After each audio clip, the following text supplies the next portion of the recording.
Welcome. I'm Elizabeth from Elizabeth's Healing Path and Elizabeth's Cozy Kitchen.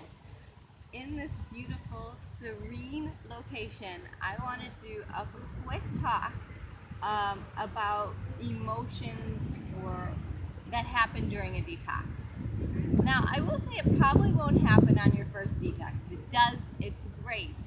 That's one of the markers I look for while I'm detoxing.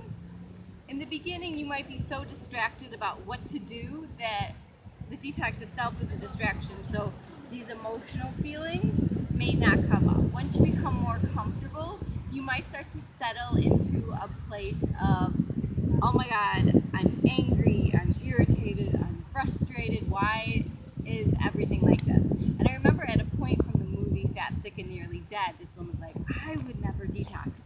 And because her friends who do it hate her kids, hate her life, hate her husband, and then they reach some high, and then as she says, and then in 6 months they gain all the weight back. But like I said, I don't detox for weight loss. I detox to clean and keep my lymphatic system working well, and I detox even as a spiritual detox. And that allows me to go deep within myself and start to feel some emotions that I've been bearing down with food. And since that's my main pattern, there's a lot of them. Anger, this one's been very frustrating for me. Just been getting frustrated at everything, and then I have to center myself. So what can you do during a detox? One thing I want to say, when you detox, have something in place for those emotional sides. I meditate. Journaling is also great. This one I've been using, Rewilding for Women Meditations. In the past, there's also been some journals I've used that kind of give you prompts to go into, or just journaling in general, just processing through those feelings. You might notice them a little bit more as if you even start to take out things like TV and internet, or cutting back in them. All these little things that we use to numb ourselves out from the stress we're experiencing, because we all want to feel the joys and the happiness and the bliss. But life, it's not all happiness and bliss. It's also angers and fears and resentments and sometimes even hate. And we don't want to feel those things, but that doesn't mean they don't. And what happens in my experience of myself is, if I dam them up, if I don't want to feel them, I repress them, I suck them down, I create like a dam, right? Like a beaver creates a dam. And then the water, it just kind of sits there and it gets stale.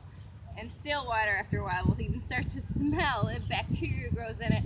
So you want those emotions to run through you like a river. Therapy, maybe talking to someone when you're on detox. I have a therapy session with someone I really highly trust.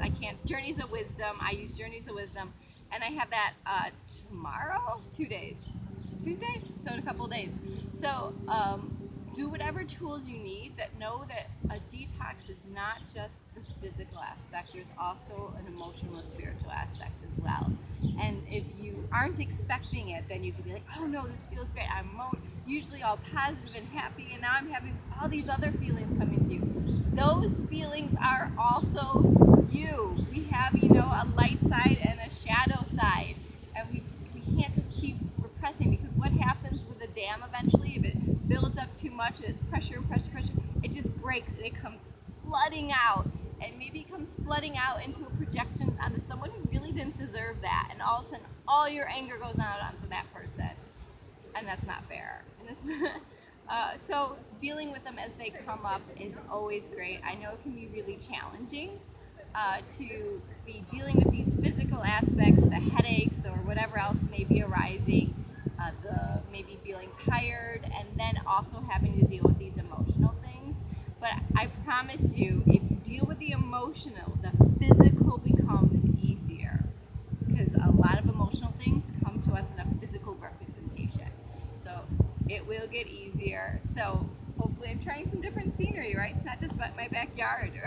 So thank you for joining me, and until next time, I'll see you then.